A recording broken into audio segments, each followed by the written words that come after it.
Well, good morning, everyone.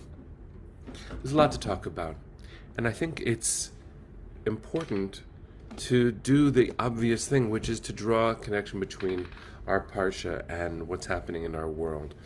And we've done this over time, looking at notions of justice, especially in this parsha, Parshat Shoftim, as they relate to the world, the political world, the Supreme Court being the center of such controversy in Israeli society is one way that we do that.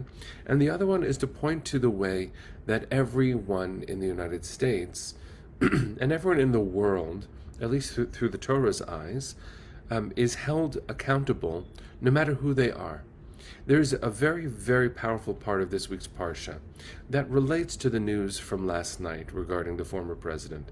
And it's important for us to maintain, as the district attorney did in her announcement late last night, the presumption of innocence. So this is talking about systems of justice. And in chapter 17 of the book of Deuteronomy, right in the middle of Parshat Shoftim, there's a section that says, when we enter the land, or when you enter the land, Moshe is still speaking to us, and you say, let us put upon ourselves a king, just like every people has. Which, by the way, according to some commentators, is not an ideal. We don't need a king. We have a ruler, meaning Melech Malchem Lachim. We answer to God. The idea that we would have a king is in some ways a capitulation to the way that other societies are constructed. But the Torah phrases it in such a way to make it clear that God or Moshe or the Torah, whatever your theology is, says, oh, you want a king? This is the kind of king you can have. The king must come from within the community. The king must be authorized by God. And the king cannot accumulate many wives. Of course, there's a patriarchal time. You and I can have responses to that for sure. Not many wives, not a lot of money, not a lot of horses. And in fact, according to rabbinic tradition, the king has to carry a very special Sefer Torah around their neck that they themselves inscribe. And that's very powerful. I want you to understand that the Torah is doing something very important here. We want a king just like everybody has a king. We want to be a normal people. Well, that's understandable, especially from Jewish history. We've always wanted to be just like everybody else, and of course, just like ourselves. It's a very complicated tension. But when we were wandering for 40 years, it is very understandable, having now witnessed other tribes. Everybody has a king, so we want a king. We want somebody in charge.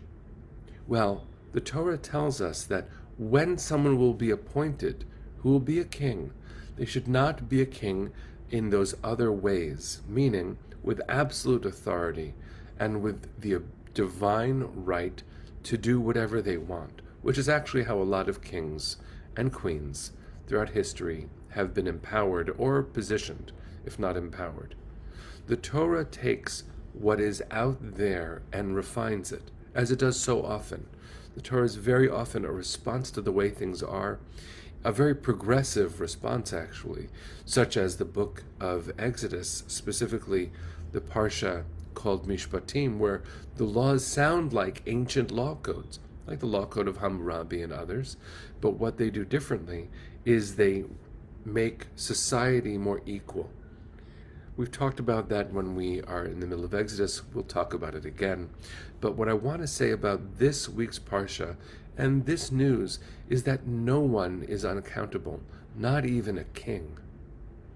And that's really important for us to remember in this moment of American history, but of course it has ripples elsewhere.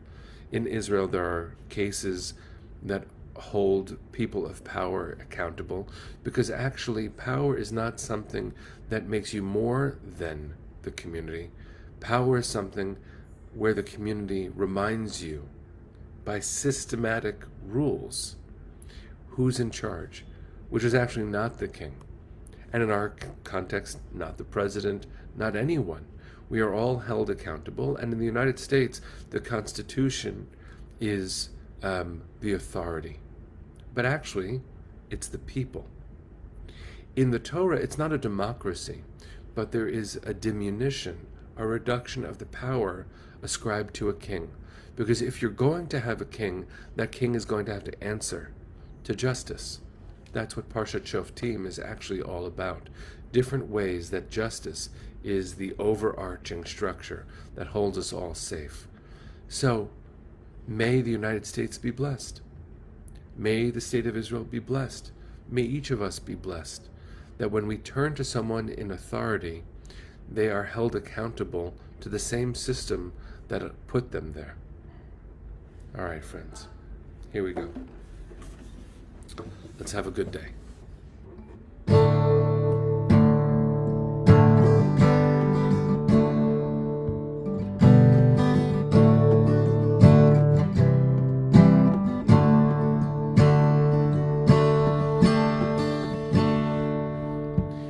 Ya la la la la,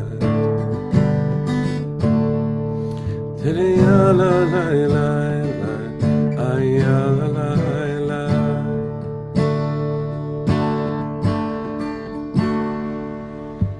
Ya la la la la, ay la la la, ya la la la la, ay ya la la.